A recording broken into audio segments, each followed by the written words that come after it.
how you guys doing? What's going on? Welcome to the Messy Sweet Spot. I am your host, Gigi. And when I tell you, it is some more videos I found about Angie Stone. And I know a lot of you guys out there, you guys want to keep her name out there. You guys want to keep the conversation going. And I am determined to do so. So I came across this video and I think you guys should take a look at it.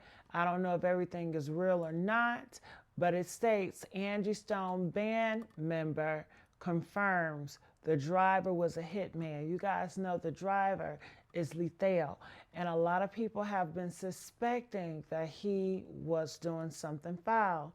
If you guys did not know, everybody in that van is suing lethal. And that's interesting, right? So let's look here. They said the truth is finally out. And more, we start to see different leaks. So let's look at it here. And I want to know your thoughts about everything in this video. Leave it in a comment below, okay? Thank you all for the likes, the shares, and the subscriptions. Let's keep them going, okay?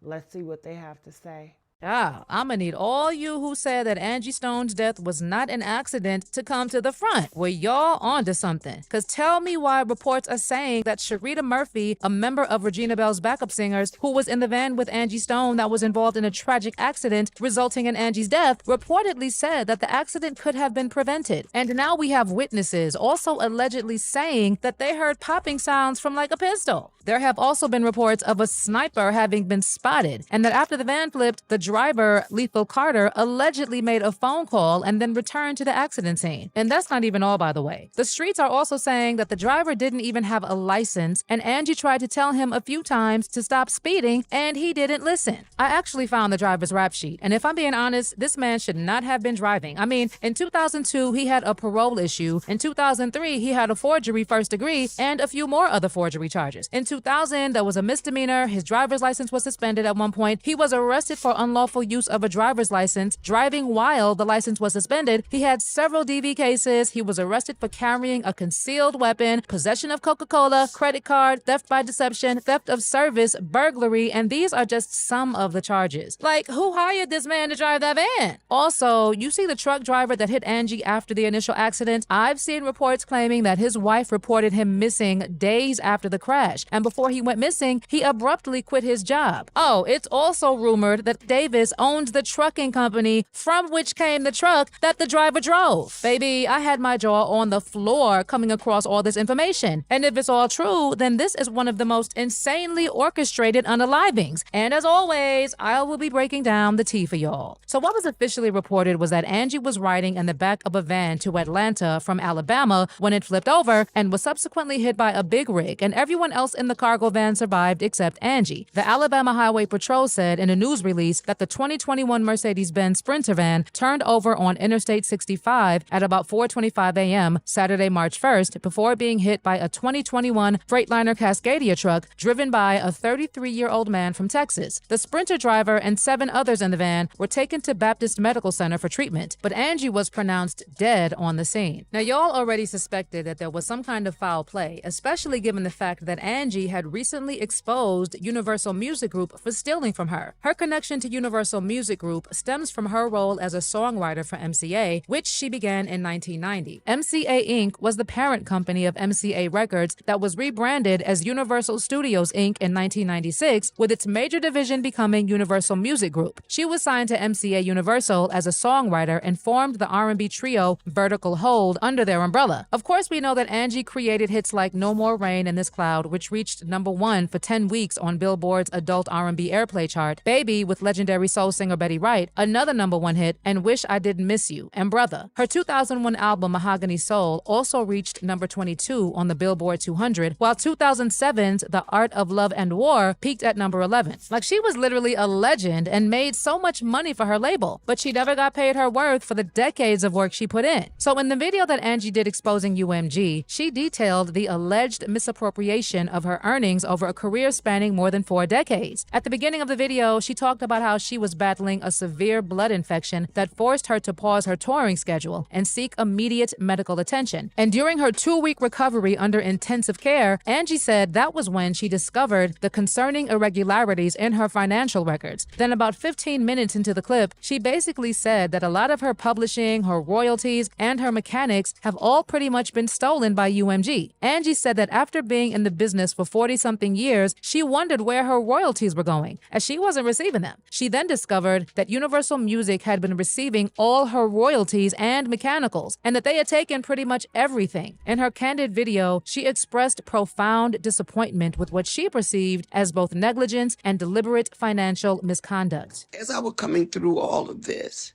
I soon found out that one of the biggest companies that I was with, Universal Music, it's the second part of the ugly truth.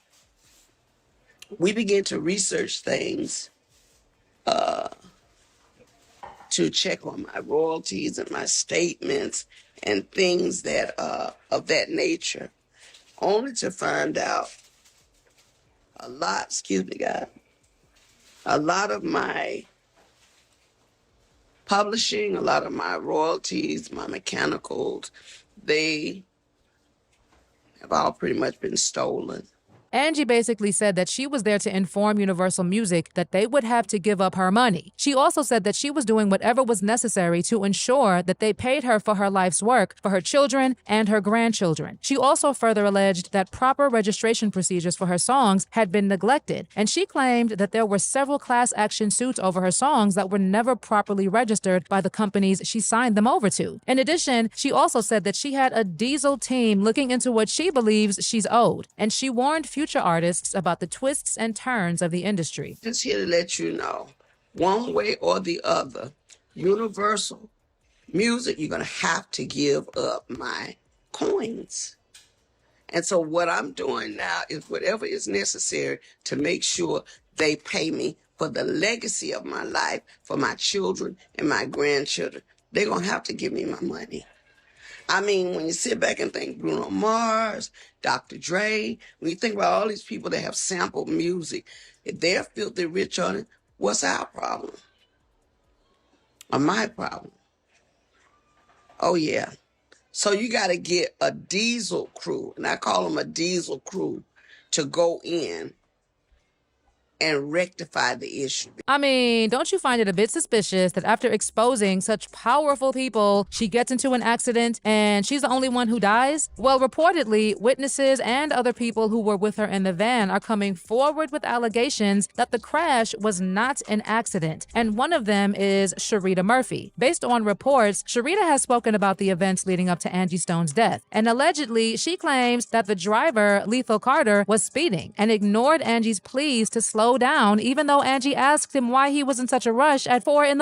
According to Sharita, the driver stated he needed to get to Baltimore quickly, despite Angie being the one scheduled to perform there. Apparently, Sharita wants the driver to be charged criminally because if everyone in the vehicle asked him to slow down and he refused, then he should be charged. Now, what Sharita said is not speculation, but then there are other things that have also come up which I couldn't confirm. But people have been saying that witnesses claimed they heard pop sounds from like a pistol right before the accident. And like I said, the streets were also saying that the driver didn't even have a license, and allegedly the truck driver's wife reported him missing days after the crash. And before he went missing, he quit his job abruptly. There have also been reports of a sniper being spotted, and that after the van flipped, the driver, Lethal Carter, allegedly made a phone call after the accident and returned to the accident scene much later. Well, I've also mentioned the driver's rap sheet is just crazy. And for someone who had all those charges, there's no reasonable explanation as to why he was driving that van. Like, this man had his driver's license suspended a few times. He was arrested for unlawful use of a driver's license, driving while the license was suspended, and he had several DV cases. He was arrested for carrying a concealed weapon, possession of Coca-Cola, credit card theft, forgery second degree, theft by deception, theft by shoplifting, theft of service, burglary, and so much more. He is literally giving hitman. And that begs the question, who made the travel arrangements? And were they aware of this vicious rap sheet? In addition, one of the other things that people point pointed out was that there was a witness who claimed they assisted someone, potentially Angie Stone, immediately after the van's initial crash. This individual described a scenario consistent with the two-collision narrative presented by ALEA, highlighting the chaos of the scene when the 18-wheeler struck.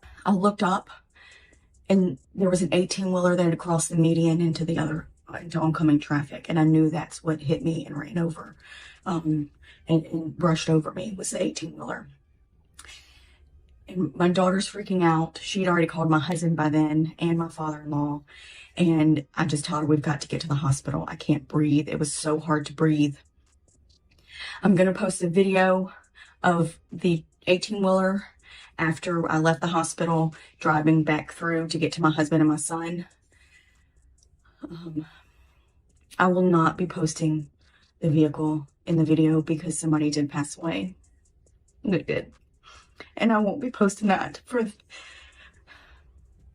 respect for their family. But when the news of the death started making rounds, she deleted the video. And to a lot of people, that was just really sus. Like, why did she delete the video and then just disappear? And to make matters even more concerning, Angie Stone's daughter, Diamond, also said that her mom believed that there was a target on her back, and she spoke about it a few times before the accident. Honey, with all these speculations and receipts coming up, can you honestly blame anyone for believing that this was not just an accident? Someone like Jaguar Wright said it was definitely not an accident.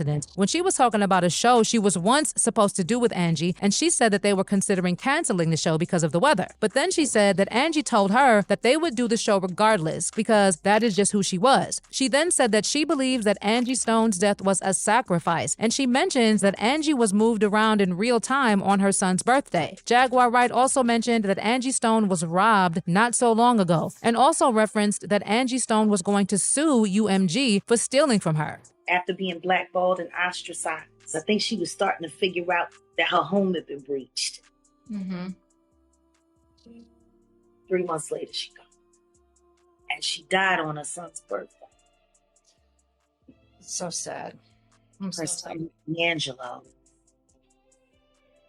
who was full of... Well, as it stands, a lot of questions still remain unanswered. Are there actually witnesses who claim to have heard sounds like popping sounds around the time of the accident involving Angie Stone? Are the reports of sightings of a sniper in the vicinity of the van accident that led to Angie Stone's death true? After the van flipped, did the driver, Lethal Carter, allegedly make a phone call and then return to the scene of the accident where Angie Stone died? Is the information circulating about Lethal Carter true? Was he a hired hitman? Did Angie Stone reportedly tell the driver, Lethal Carter, to stop speeding multiple times before the accident occurred? What happened to the truck driver? Child, whether we are going to finally get answers to these questions or not, I don't know. But I would love to know your thoughts on all this information coming